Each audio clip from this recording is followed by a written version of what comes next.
You know your own degrees. Sit down. At first and last, a hearty welcome. Thanks to your majesty. Our self will mingle with society and play the humble host. Our hostess keeps her state, but in best time we will require her welcome. Pronounce it for me, sir. To all our friends, for my heart speaks, they are welcome. Be large in mirth. Anon will drink a measure, the table round.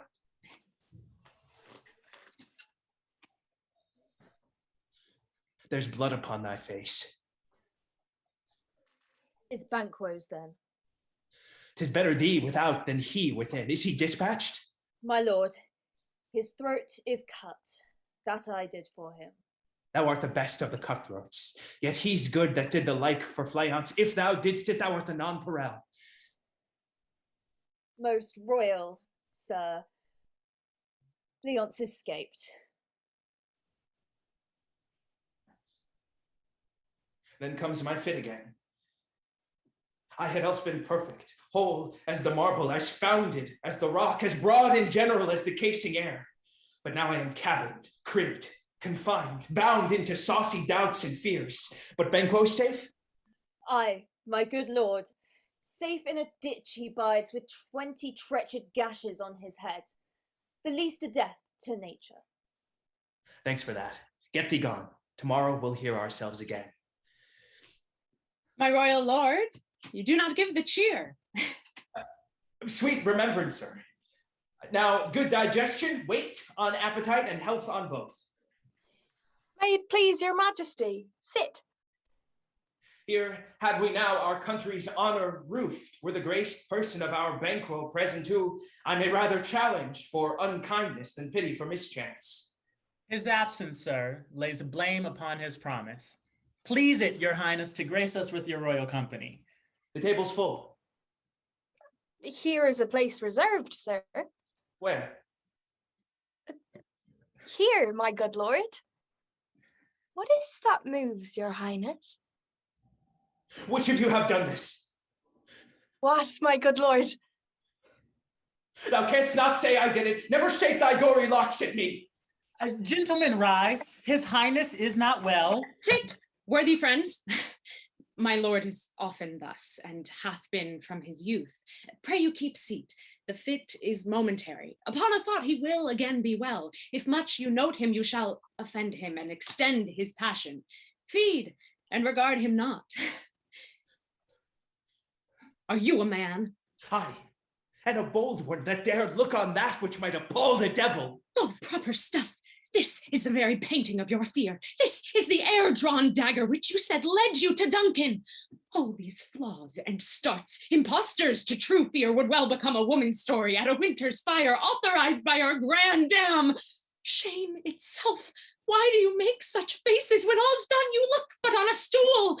Prithee, see there. Behold, look. Lo, how say you?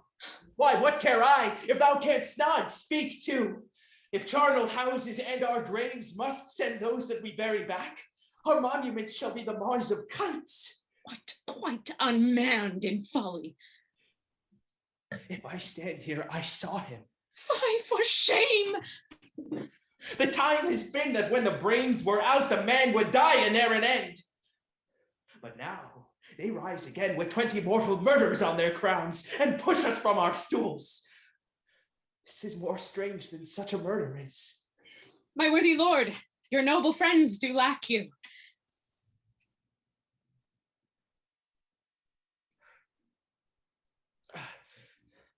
Forgive me, my most noble friends. I do forget. I have a strange infirmity which is nothing to those that know me.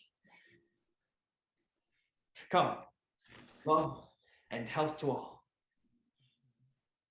Then I'll sit down. Give me some wine, fill full.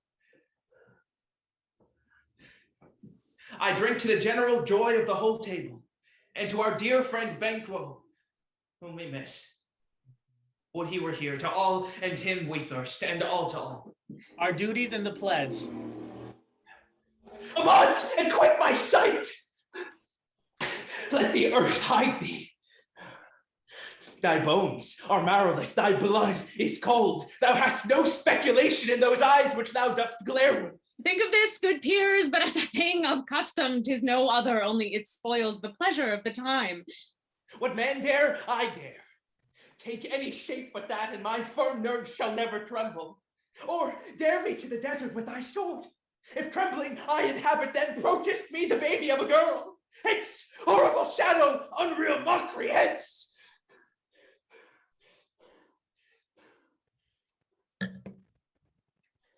Why so? Being gone, I am a man again. Pray you, sit still. You have displaced the mirth, broke the good meeting with most admired disorder. Can such things be? And overcome us like a summer's cloud without our special wonder? You make me strange, even to the disposition that I owe, when now I think you can behold such sights and keep the natural ruby of your cheeks while mine is blanched with fear. What sights, my lord? I pray you, speak not. He grows worse and worse. Question enrages him. At once, good night. Stand not upon the order of your going, but go at once. Good night, and better health attend upon his majesty. A kind good night to all.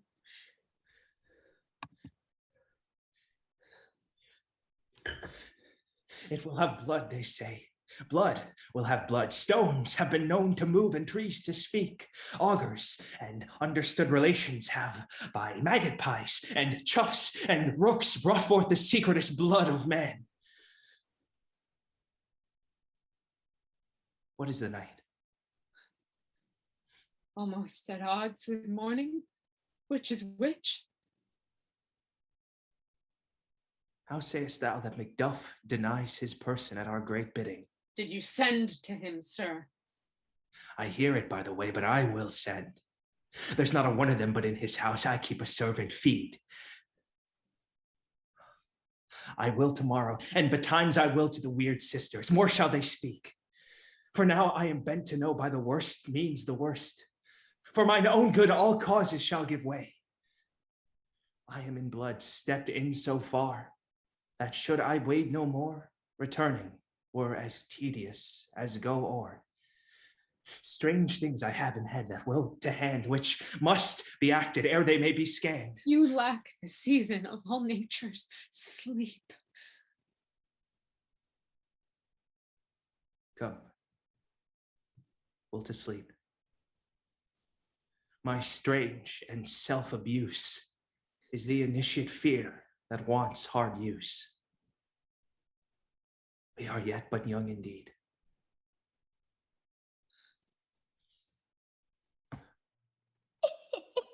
Where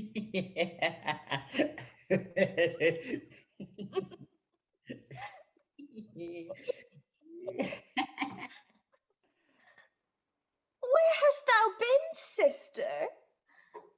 Killing swine. Sister, where thou? A sailor's wife had chestnuts in her lap, and munched and munched and munched. Give me, quoth I, arrant thee, witch, the rump-fed runyon cries. Her husband to Aleppo gone, and how now, Hecate? You look angrily. Have I not reason? Beldams as you are, saucy and overbold. How did you dare to trade and traffic with Macbeth in riddles and affairs of death? And I, the mistress of your charms, close contriver of all harms, was never called to play my part or show the glory of our art. And which is worse, all you have done hath been but for a wayward son, spiteful and wrathful, who, as others do, loves for his own ends, not for you. But Make amends now, get you gone, and at the pit of Acheron meet me in the morning. Thither he will come to know his destiny.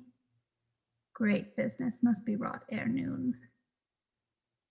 Upon the corner of the moon, there hangs a vaporous drop profound. I'll catch it ere it come to ground, and that, distilled by magic sleights, shall raise such artificial sprites as by the strength of their illusion shall draw him onto his confusion. He shall spurn fate, scorn death, and bear his hopes of wisdom, grace, and fear. And as you know, security is mortal's chiefest enemy. Hark, I am called. My little spirit sea sits in a foggy cloud and stays for me.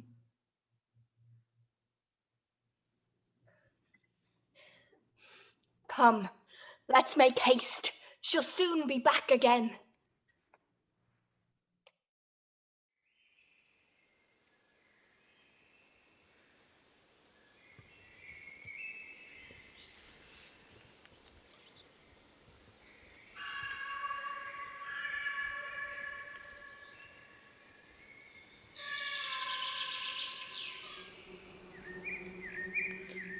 Thrice the brinded cat hath mewed. Thrice and once the hedge pig whined. Hark your cries, 'tis time, 'tis time.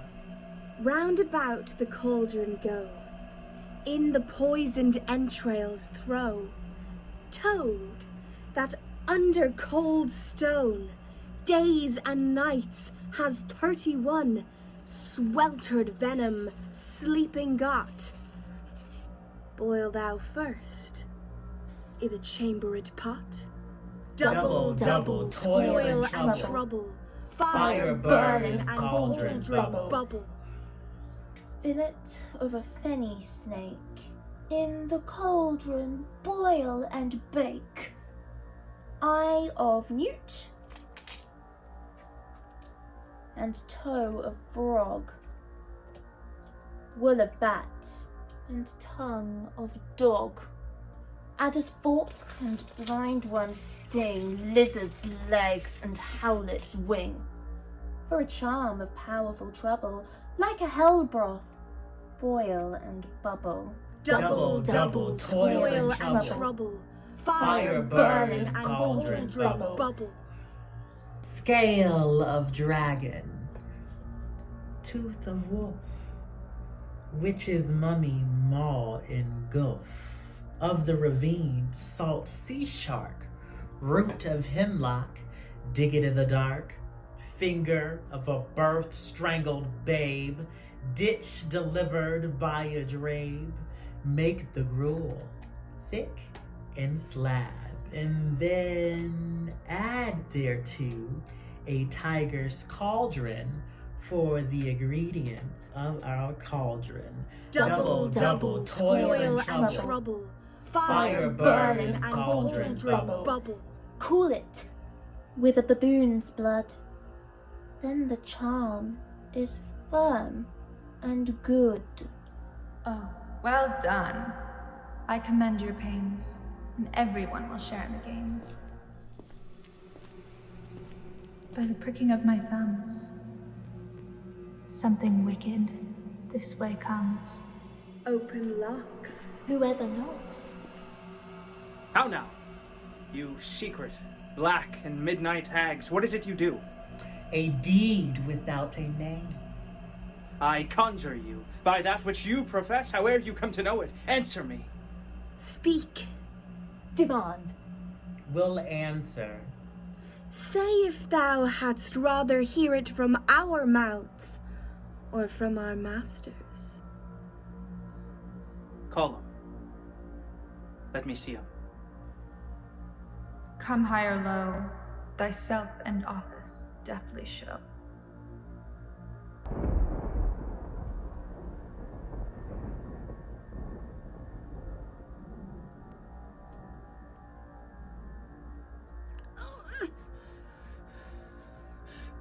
Tell me, thou unknown power. He knows thy thought. Hear his speech, but say thou not. Macbeth! Macbeth! Macbeth! Beware Macduff! Beware the Thane of Fife! Dismiss me! Enough. Whate'er thou art, for thy good caution thanks. Thou hast harped my fear aright, but one word more. He will not be commanded. Here's another more potent than the first. Macbeth! Macbeth! Macbeth! Had I 3 ears, I'd hear thee. Be bloody, bold, and resolute. Laugh to scorn the power of man, for none of women born shall harm Macbeth. Then live, Macduff. What need I fear of thee? But yet, I'll make assurance double sure and take a bond of fate. Thou shalt not live that I may tell pale-hearted feared lies and sleep in spite of thunder.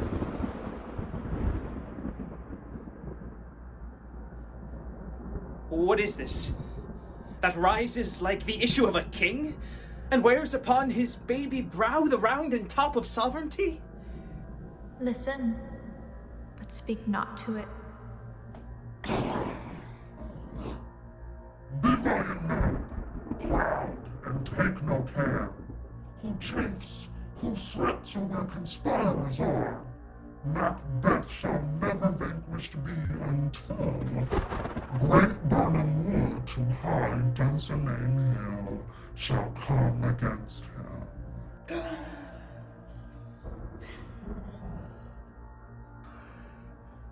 That will never be.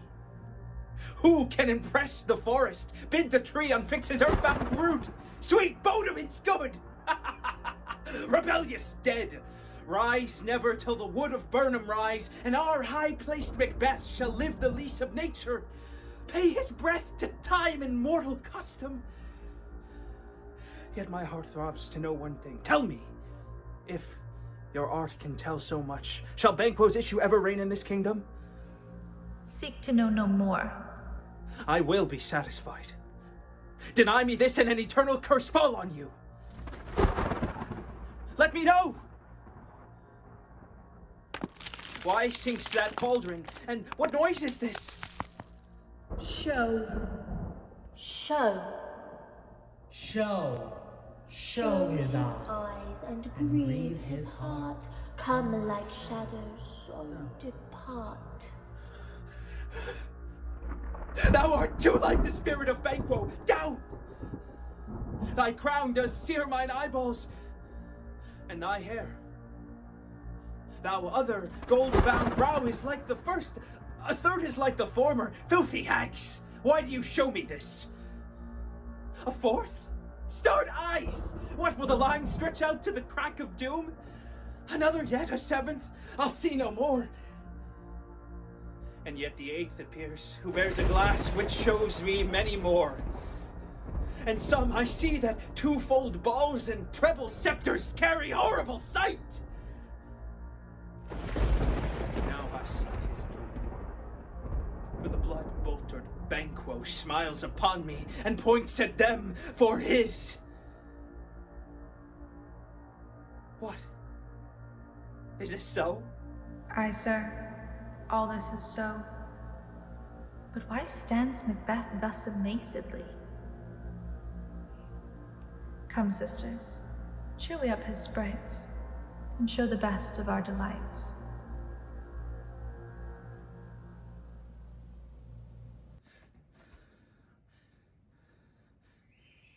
Where are they? Gone? Let this pernicious hour stand I accursed in the calendar.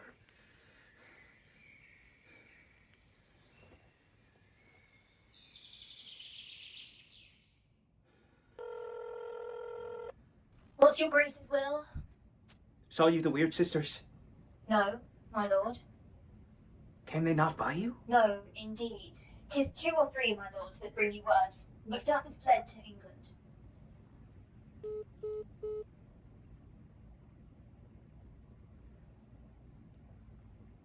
Time, thou anticipatest my dread exploits. The flighty purpose never is o'ertook unless the deed go with it. From this moment, the very firstlings of my heart shall be the firstlings of my hand, and even now, to crown my thoughts with axe, be it thought and done. The castle of Macduff I will surprise, seize upon Fife, give to the edge of the sword his wife, his babes, and all unfortunate souls that trace him in his line. No boasting like a fool. This deed I'll do before this purpose cool.